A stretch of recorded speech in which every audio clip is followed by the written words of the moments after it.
C'est bientôt la fête des mères et tu n'as pas d'idée de cadeau? Je vais te donner une de mes idées pour réaliser un bijou. Ou alors aussi tout simplement un porte-clés. Tout de suite après le jingle, le tuto complet pour t'expliquer comment réaliser ces pendentifs. Attention, hein, pas de jalousie pour la fête des mères, ça peut aussi servir pour la fête des pères en porte-clés, mais aussi pour Noël, la Saint-Valentin ou des anniversaires. Tout de suite, jingle et je t'explique tout ça.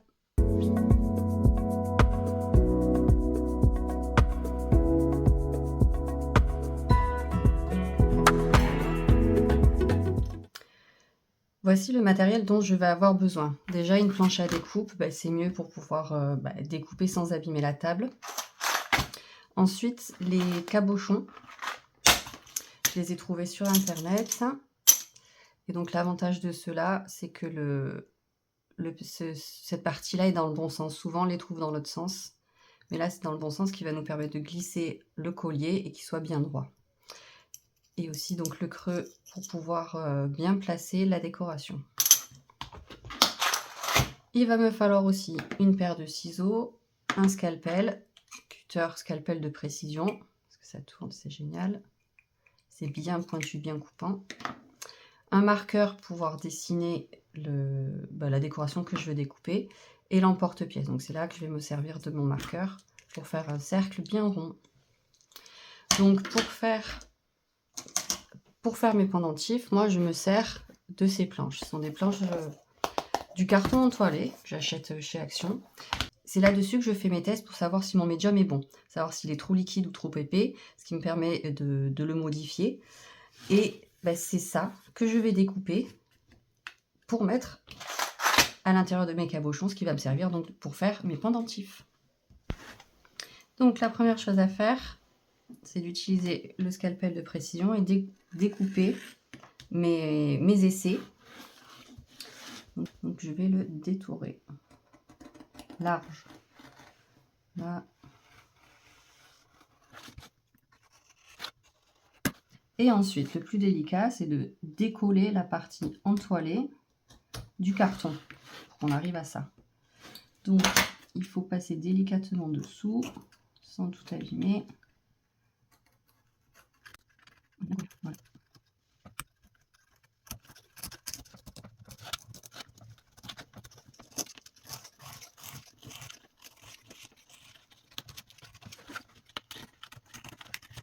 Donc moi ce que j'aime bien avec le carton entoilé, ça s'enlève facilement, mais surtout on voit le grain de la toile, comme si c'était une vraie toile, un vrai tableau. Donc c'est pour ça que j'aime beaucoup faire mes essais sur ce carton entoilé et les réutiliser pour faire mes pendentifs.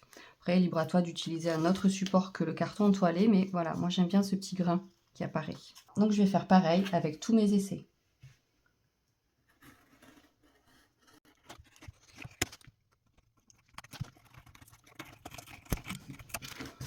Voilà, maintenant que mes essais sont tous découpés, je peux passer à la suite.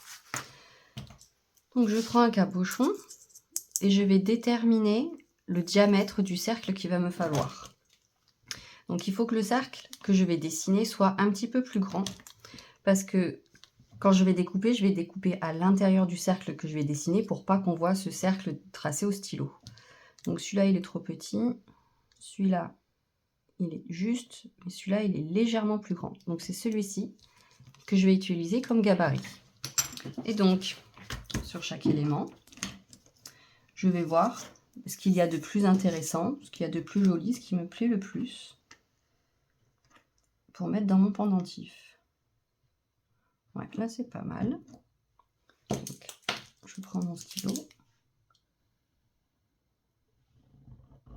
et je trace un cercle. Là aussi c'est intéressant.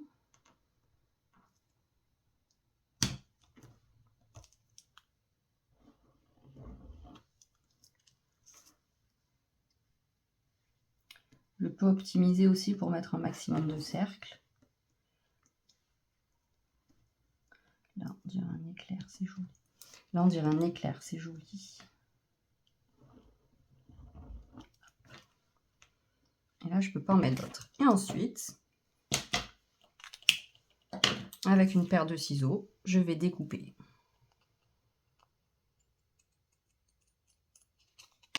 Donc je découpe à l'intérieur pour pas voir mon cercle que j'ai tracé au stylo.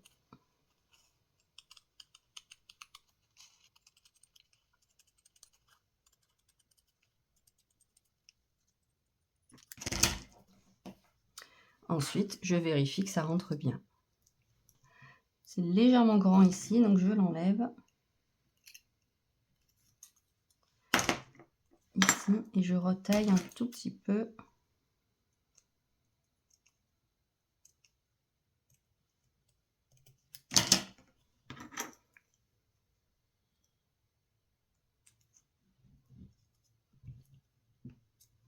Il est bien à l'intérieur.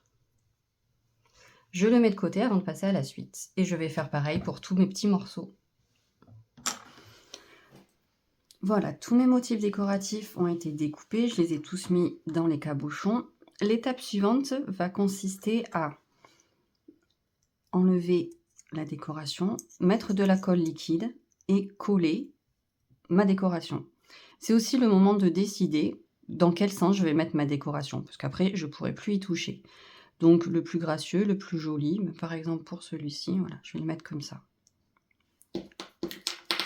Je le décolle, soit il se lève tout seul, soit je peux l'enlever avec mon cutter de précision. Là, c'est bon. Donc, il me faut de la colle liquide.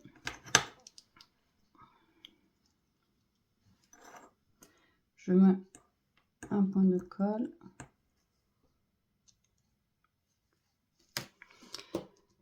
Je prends un petit cure-dent pour m'aider à en mettre un peu partout.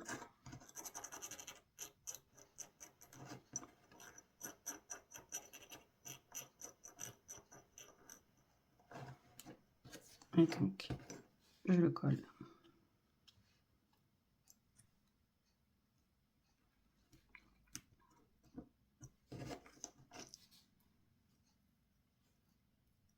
Et voilà. Je vais faire pareil pour tous les pendentifs.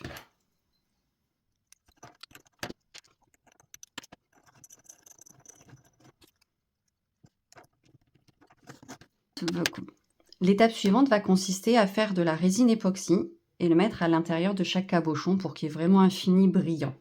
Donc, moi, la résine que j'utilise, c'est un dosage 1 pour 1. À toi de suivre les indications du fabricant pour savoir quel dosage tu dois utiliser pour ta résine. Donc pour moi, je vais faire 15 ml.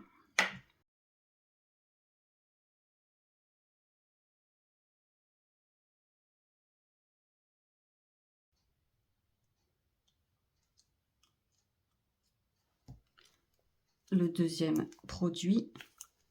Oh. Donc 15 et 15, ça fait 30. Donc je m'arrête à 30.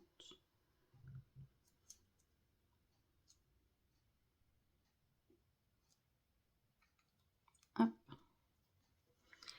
Ensuite, il faut bien mélanger.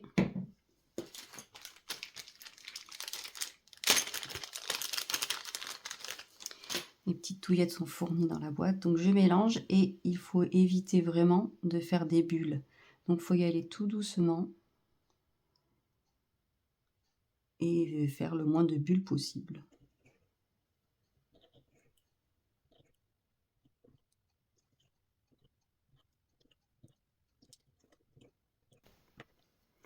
Voilà, j'ai laissé agir le produit pendant 5 à 10 minutes. Maintenant, je vais en mettre dans chaque creux de mes cabochons.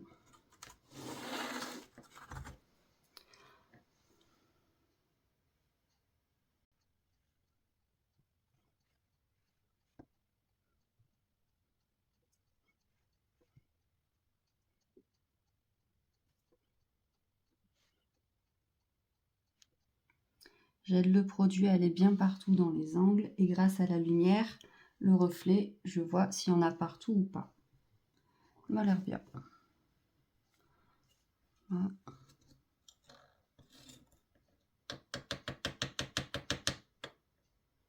Super. Et donc je vais faire ça pour tous mes pendentifs.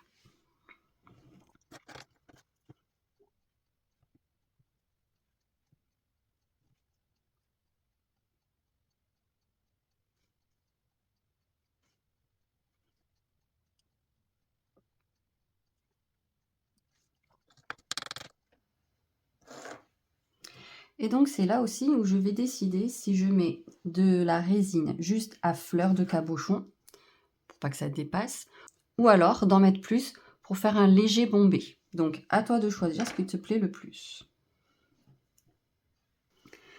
Ça y est, j'ai donc mis de la résine à l'intérieur de tous les pendentifs.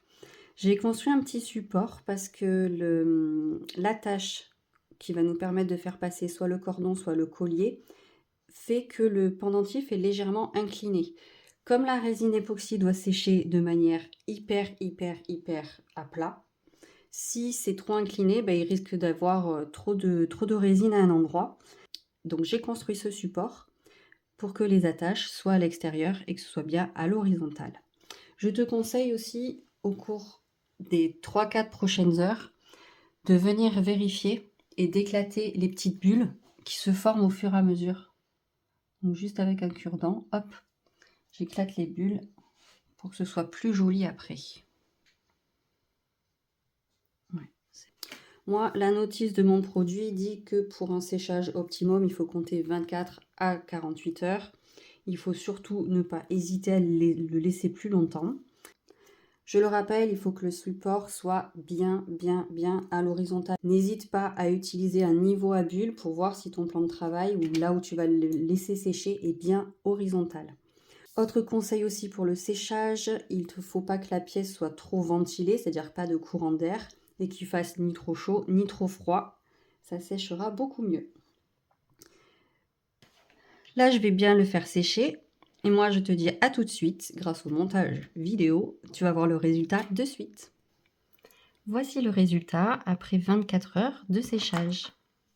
Donc, c'est parfaitement solidifié. Et pour celui-ci, par exemple, il n'y a pas de bulles. Pour certains, malheureusement, j'ai pas eu le temps d'enlever les bulles. Ici, on en voit 2. Voilà, c'est pas si disgracieux finalement, ça passe bien. Lui aussi, il en a 3 l'une à la suite de l'autre. Mais finalement, ça apporte un petit charme. Et voilà, il n'y a plus qu'à insérer un cordon ou un collier et il est prêt à être utilisé. On peut aussi s'en servir en tant que porte-clés. Ce tuto est maintenant fini. Maintenant, cours dans ton atelier pour récupérer tes tests de fluidité et réaliser comme moi de super pendentifs. Je te dis à bientôt dans une prochaine vidéo, mais surtout, bonne création à toi!